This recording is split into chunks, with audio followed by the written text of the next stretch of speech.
भगवान शिव, जिन्होंने सृष्टि को बचाने के लिए समुद्र का विष पी लिया, जिन्होंने त्रिपुरासुर के तीनों लोगों को एक ही बांध से भस्म कर दिया, जिन्होंने गंगा को अपनी जटाओं से रोककर पृथ्वी को टूटने से बचा लिया, जिनके तीसरे नेत्र के खुलते ही अहंकार और अधर्म भस्म हो जाते हैं, जिनके तांडव से सृष्टि जन्म भी लेती है और समाप्त भी होती है, जो न आरंभ है न अंत, वही महादेव। अब समझते हैं इन महादेव का असली ब्रह्मांडीय स्वरूप क्या है।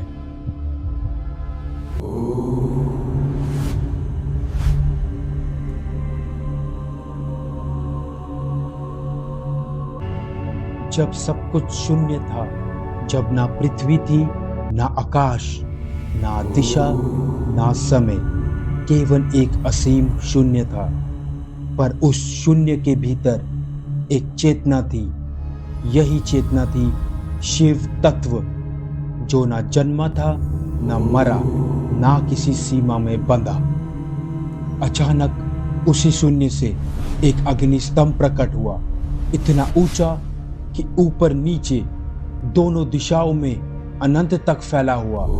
यह कोई साधारण प्रकाश नहीं, यह था अनंत शिव का ब्रह्मांडीय रूप। ब्रह्मा और विष्णु जानना चाहते थे कि यह प्रकाश कहाँ से शुरू होता है और कहाँ समाप्त।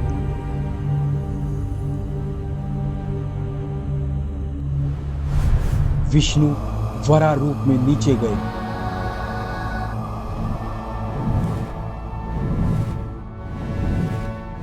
और ब्रह्मा हंस रूप में ऊपर उठ चले।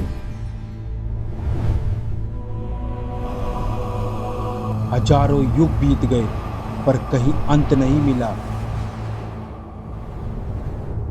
तब दोनों ने समझा कि शिव की कोई सीमा नहीं है। और फिर वही अनंत चेतना स्थिर हुई हिमालय की गोद में, और वही कैलाश पर शिव ध्यान में लीन हुए। जटाओं में गंगा, गले में नाग, ललाट पर चंद्र। यह था अनंत ऊर्जा का दिव्य रूप। महादेव की हर सांस में पूरी सृष्टि, तारे, ग्रह, ब्रह्मांड जन्म लेते हैं। और जब शिव सांस छोड़ते हैं तो पूरा ब्रह्मांड उनकी ऊर्जा में वापस समा जाता है, यानी संहार होता है। यही है सृष्टि का नियम। सृजन भी उन्हीं से है और संहार भी उन्हीं में समा जाता है।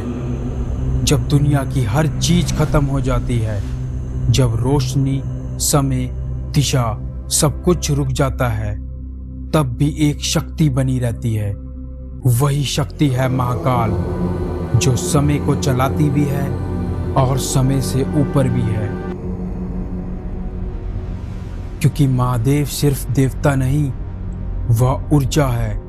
हर कण में बसते हैं, हर शून्य में मौजूद है और अनंत रूप में हमेशा बने रहते हैं। इसलिए कहा जाता है, जो सब जगह है, जो सबका आधार है, वही है महादेव।